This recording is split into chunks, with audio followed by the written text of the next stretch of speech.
Great leadership is about principles. From our work with hundreds of school leaders, it is clear that those who understand this are the ones who thrive. At Making Stuff Better, we create regenerative spaces. Whether these be through executive coaching, coach training, or our group programs, one principle is clear. The principle of belonging comes up time and time again. So with this in mind, here at Making Stuff Better, we are making 2023 the year of belonging. This show is a series of journeys we will take to explore what belonging means in an international school in the 21st century. What does it feel like? How do you create it? What matters most about it? And do we even need it at all in our schools? Join us as we discuss leadership stories from around the globe and uncover what belonging means today and why leaders may need it to thrive. By me, Matt Hall, and my friend and colleagues Jill Kelly and Naomi Ward, powered by Making Stuff Better.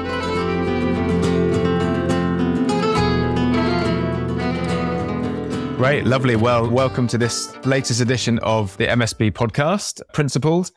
And I'm by myself this week. Naomi and Jill are busy doing other exciting things, but I'm in really good company because I'm joined by Catherine McKinley, who is the founder of Green Shoots International School in Vietnam. And I'm really looking forward to having a conversation about the school that she's created and her thinking around belonging. So yeah, welcome, Catherine.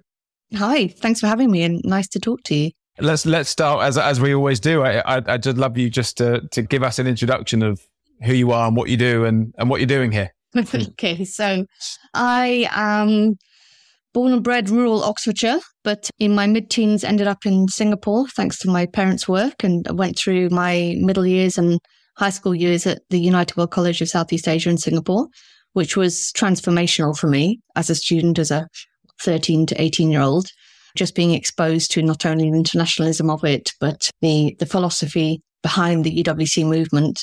And I went on to become a young adult and take a degree and start working. And I forgot everything that I had clearly been taught at EWC and hadn't realized had gone in. And then I had my own kids and it all came flooding back. And I realized that I wanted very much to create for them what I'd been lucky enough to have myself in Singapore.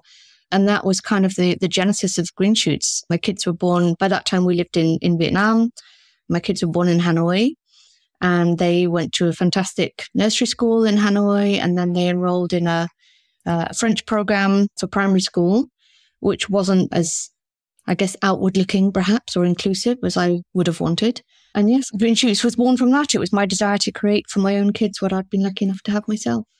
And I really want to hear about that process and what you did create. But I'm curious to start with that. When you said it a couple of times now, kind of what you had and your experience, what was that?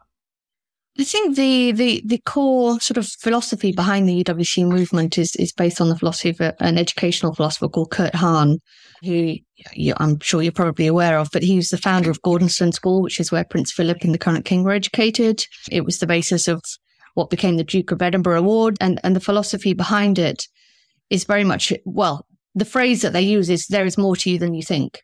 And that's so all-encompassing. And it really does encourage you to push your boundaries and to realize that there is more to you than you think. And in every possible element of looking at that as a concept. And, Kurt Hahn was born in 1866 and died in 1975. So we're going back a bit now when he was particularly influential. And at that time, it was very much about boys' schools and it was about sort of physical pushing your limits and so on. But it's become so much bigger than that now. And it really is about helping children to understand what they're capable of and encouraging them to take on the world and contribute to it. And that was something that I gained from EWC, which I didn't at the time realize I was gaining. But as I say, it came back when my own kids were born. And that's something just deep inside me knew that I wanted my kids to have the same and I wasn't finding it. So I tried to create it. Yeah, so tell us about that story. You're there in Vietnam with young children and not entirely over the moon with the provision you're finding. And before you know it, you're running a school. You've set up a school. Like what happened? I set up the school. So we moved from Hanoi, which is the capital of Vietnam, to a small town in the center called Hoi An, which is a beautiful UNESCO heritage site town. But it's a small town. It's a small expat community. There wasn't, and there still isn't, a huge demand for English language education. But there was enough that there was a core group of people who were on board with my idea and said, no, let's see if we can do this. And we started as a homeschooling group and then grew from there to introducing primary and then secondary. My kids, in fact, were sort of ahead of the curve all the way and almost ended up being homeschooled most of the way because by the time Green Shoots was officially a primary school, they were already secondary age and so on. But they were still very much part of the process and they still, consider themselves graduates of Green Shoots. So it is still a small school. It's still only 100 students. We are growing, but COVID obviously put a halt on that for a little while because Vietnam closed its borders for 2 years. But it is a tight-knit community of like-minded people in central Vietnam, both expats and Vietnamese. You approach this with that philosophy in mind, or as you said before, that philosophy emerged as... Yeah, I'm interested in the intentionality behind the creation of that school. Yeah. It was very much, and this series is about that sense of belonging, and it was very much about creating that sense of belonging because my kids, their dad he was a refugee from the war in Vietnam to France, so he was Vietnamese but French nationality, bilingual. So obviously I'm British English, so they ended up with 3 languages and 3 cultures. My daughter, on top of that, she realized, I guess, when she was 10 that she was transgender. So she's transposing 3 languages, 3 cultures, 2 genders, a real melting pot, and very difficult to find a sense of belonging, particularly when we're far from both sets of families, because their dad's family was in France at the time, my family was back here, so they didn't have those sort of base roots, I guess, that a lot of us just take for granted, and that I had in my early years here in Oxfordshire. So the intention was to create something that would give them that sense of community, that sense of belonging, but in such a different context and in a way that the standard definition of those things just wasn't available. So you had to create it in a different way. That's really interesting then. So let's explore that a little bit, the standard definition. So I'm curious because obviously it's often a starting point, isn't it? Before you build around belonging, you've got to be clear about what it is. So what does it mean to you? Well, I think what it means to me is probably not what the dictionary definition, if indeed there is one. I was listening to some of your previous interviewees and one a couple of podcasts ago was talking about the potential damage that belonging can have if it's tribal and if it's exclusive. And I think for me, that's a lot of the sort of traditional understanding of what belonging can be. If you're belonging to a local community or a racial group or a linguistic group or anything that binds you together by a sense of sameness can be exclusive and therefore does have an element of danger to it, if that's the right word for it. So what I wanted to create at Green Shoots based on what I had, been exposed to at UWC was almost the flip side of that. And it was a sense of belonging in the global sense and a sense that we belong to a community, yes, because we have similarities, but those similarities can be anything. They don't have to be what you would traditionally assume to be a kind of an obvious similarity as to what you look like, how you speak and so on. It could be, again, for my daughter, for example, we're now back here in the UK so that she could access some of the support systems she needed as a trans woman. And I thought when we got here that one of the obvious things she would do would be to leap into the trans community. And she hasn't done so because for her, yes, they have being trans in common, but that's all they have in common. She grew up in a small town in rural, central Vietnam, and they grew up in Oxford, and that's never the twain shall meet in that respect. So for her, she's a musician, she's a beautiful singer, and for her, she's developing her tribe, if you like, around music. So there are many different ways that we can connect, and they don't have to subscribe to any sort of certain set of preconditions or assumptions. And I think what we try to do at Green Shoots and what I always try to do with my kids is to expose them to the idea that a sense of belonging can work in any way. And you can build that the way that works for you and the way that supports you and the way that is generous and inclusive of others. I mean, it makes complete sense. And it's really interesting. And I think a really timely reminder that I think there is a kind of peripheral view of belonging at times or a thin veneer where we default to the easy stuff.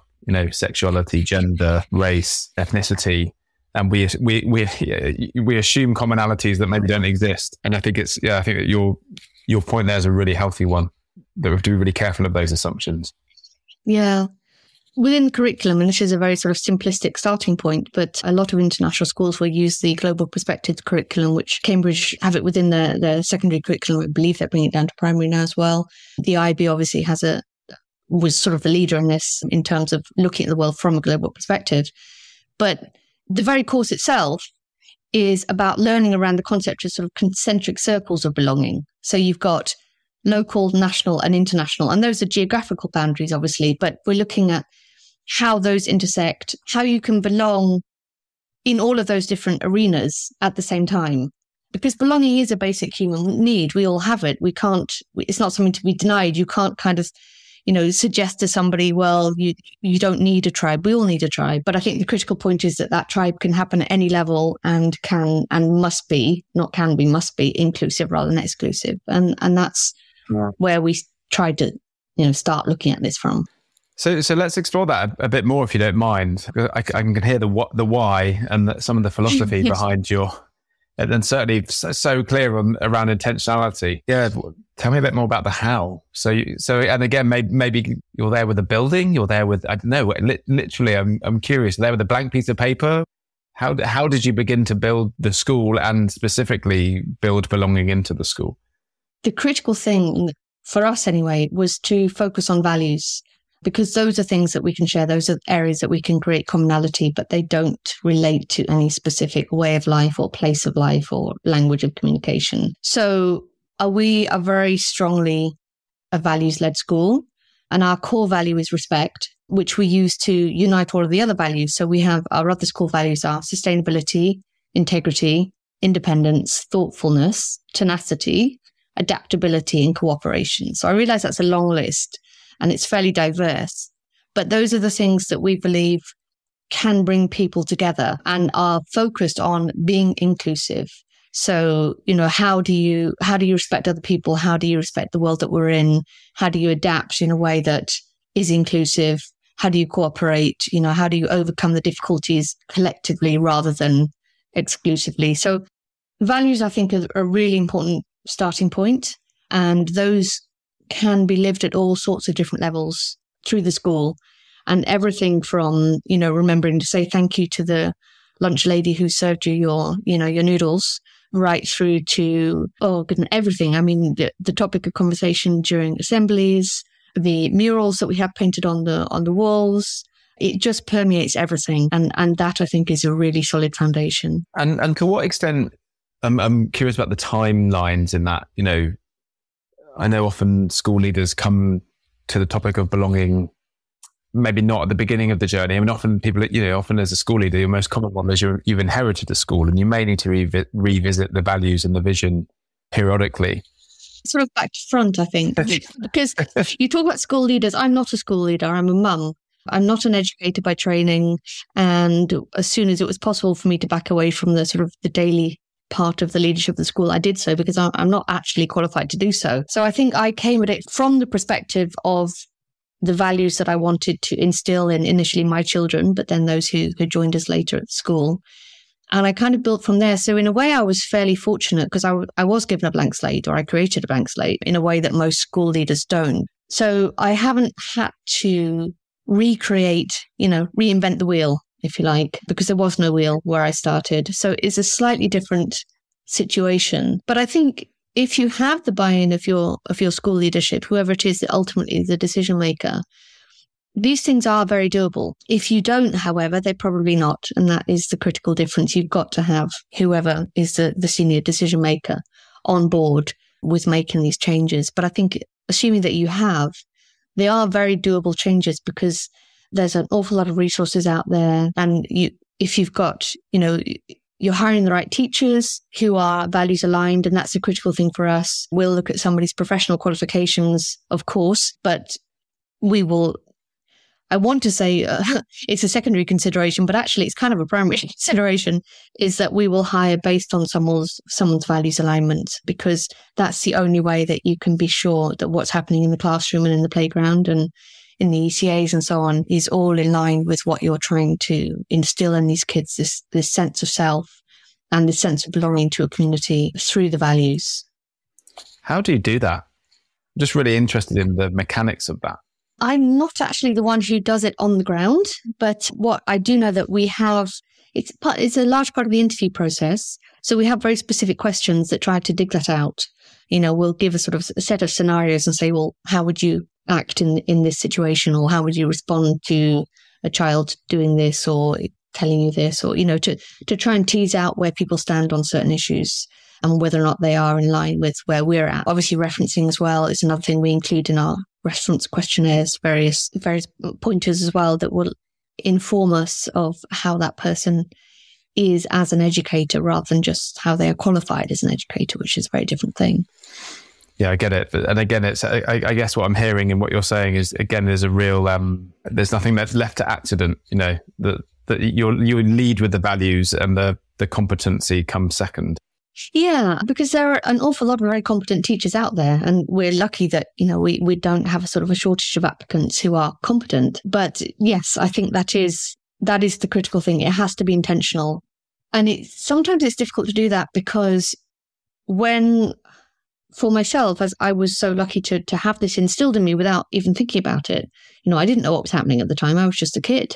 I was on the receiving end and I didn't stop and think about it. So a lot of the way that I personally live my values, I'm actually most of the time fairly unaware of, because I haven't, until I started school, I didn't actually have to sit back and think about it. It's just who I was and what I did. And people either, did or didn't come on board with that. But I have become a lot more aware since I started the school, and I've found that I've had to put into words things that perhaps previously I couldn't because I'd never had to. I'd never had to stop and think about it. So my own journey has become a lot more intentional. And now we're in a position where our parents join us almost specifically because of our values. Because yes, we have a great program, but there are other schools which also have great programs near us. So the families who choose us do so because of our values. So it's become sort of self-reinforcing. And now we have to, because they pull us up on it if we don't. We have to live by our values. We have to show that we are doing so in a sort of daily, proactive way. And we have to be able to answer questions about how they're being lived. It is certainly, it has turned itself on its head that way. And that is now who we are by default. And we have to live that way. And it guides everything else rather than it being kind of a top up. Yeah, I hear you. So I think one of the things that's really refreshing that you bring to this conversation, Catherine, is kind of, as you said earlier, having your mum hat on first and foremost.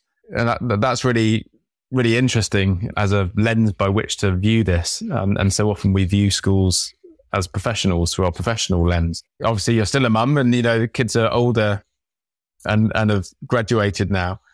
I'm wondering what sort of conversations you're having with them, if any, around this topic of belonging, whether it's still present as a theme in their lives and in the conversations you have with them. It is very much, yeah. I mean, they're 19 and 21 now, and my daughter still lives with me. My son is about to return, which makes me very happy, but probably him very, very frustrated. But yes, we'll be all together again under the same roof fairly soon for a little while. And it does absolutely come up in conversation.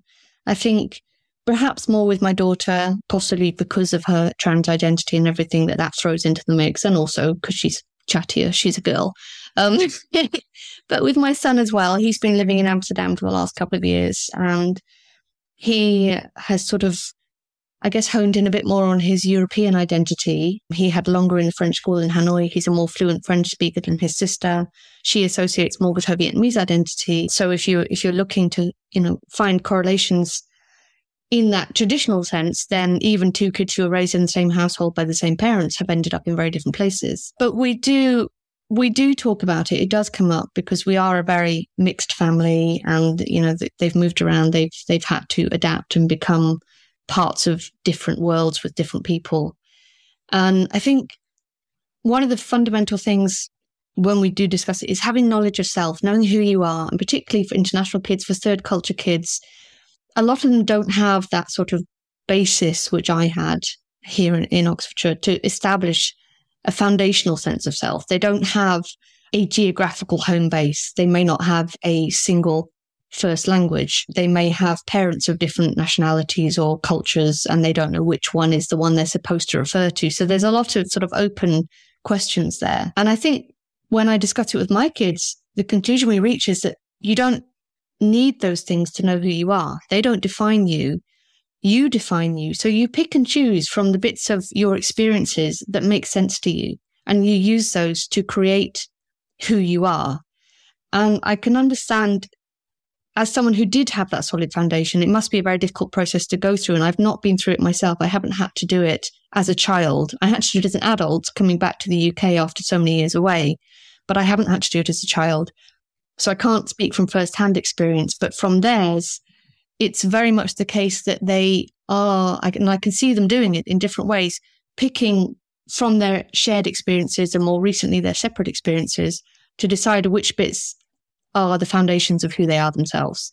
And they are creating, like a jigsaw puzzle, they're creating their identity. And through that, they are creating their sense of belonging. And there's shifting sands. It's moving. It's a moving target. And as they get older, they look to different people. They look to different professions, and all of these different parts of what makes us a person, are moving for them. But they are creating this sense of self from which they can create belonging. And just, I think one other thing which is really important, and again, helps to create that kind of solid foundation within yourself that you can then build upon to create whatever sense of belonging you choose, is happiness. And that's something we really focus on in Green Shoots. And it's one of the things I'm proudest of, is that our parents consistently tell us that their kids are happy when they come to school. And that, for me, is such a critical foundation for everything else, because if you are happy, if you're fulfilled, and I don't mean happy like, you got a birthday present. I mean, fulfilled. A sense of purpose. And you can have a sense of purpose at any age. It may change, but, it's not to say a 4-year-old can't have a sense of purpose any more than a 50-year-old can. Just a very different sense of purpose. But that brings with it, that fulfillment, that joy, that sense of peace. And with those things, you become forgiving, you become empathetic, you become open to, what is global, whether that's geographic, whether that's social, and therefore all doors open, and you can walk through any of them and create connection and belonging whichever way you choose to walk. So I don't know if that makes sense, but as a mum, that's the conversations that I have with my very international, trilingual, tricultural children, and it seems to make sense to them. And I'm watching them do it, and it's really gratifying to see them growing themselves. I can hear that, and there's a real permission giving there, isn't there, around allowing them to choose the bits, the sense of self, and therefore belonging to self as a work in progress, and a kind of, you've got a smorgasbord of choice from where you draw those influences and the bits you choose to identify with. And it's a moving target for all of us. Yes, it's a real, yes. Yeah. You never stop. You never say, right, I'm finished now, I'm done. Take me out of the oven and cooked. It doesn't work that way. I mean, I'm 51 and I've still got a long way to go. I still, I'm changing and morphing, and my priorities are shifting and my preferences are shifting. But yet I do believe I have a strong sense of self. I know who I am, but how I live that may continue to change until the day I die. Mm. Thanks so much. But before we go, just always like just to draw out kind of one key learning or one thought you'd like to leave us with, either as your experience as a mum or as the founder of Green Shoots, or if you could leave us with one thing to hold on to. You've given us loads, but I'm curious if there's one of those that would stand out in particular. I would say, if we take it right back to where we started, which is what is belonging in the international school context, I guess my takeaway would have to be that you need to let the kids lead on that. It will be what they make it, because ultimately they're the ones who, if you're in your school, you're in that operational environment, you're up against timetables and deadlines and pressures and everything that happens in the daily life of a school. It's very difficult to step back and actually think this big picture stuff. But ultimately, your job is to form young human beings so that they can grow up to become older human beings. And your job is to form them in the way that will serve them best. And only they will know the answer to that. Even if they don't know the answer to that, they're the only ones who are going to work it out. So I guess just try to kind of hold on to that idea that our job is to support young people to become who they're going to be, rather than to make them into something that we think they should be. What a lovely way to finish. Thanks so much. That's not very practical advice at all, is it? I'm afraid. No, it's great. I want to just hang on to that. That's a lovely way to finish. And before we go, just tell us, how can people find out more about Green Shoots if they wish to? Sure. Well, you can go to the website, which is greenshoots.edu.vn. And we have a lovely Facebook page as well, which has all sorts of, the website is kind of the relatively static information, but does give you a lot of it. And then you've got the Facebook page, which has lots of regular updates about what's going on in school. And we have an Instagram feed as well, which I think is not quite as active as the Facebook, but those are the main places you can find us. That's great. Thanks so much for your time, Catherine. Thank you. It's lovely to talk to you. Go well. Thank you for coming along with us on this principled journey. To learn more about making stuff better and how we can help you and leaders in your school, please do get in touch through hello@makingstuffbetter.com. Alternatively, you can find us in all the usual places like LinkedIn, Twitter, and Facebook. Links are in the show notes below. And don't forget to subscribe, and if you can, leave us a review. That's all for now. See you next time.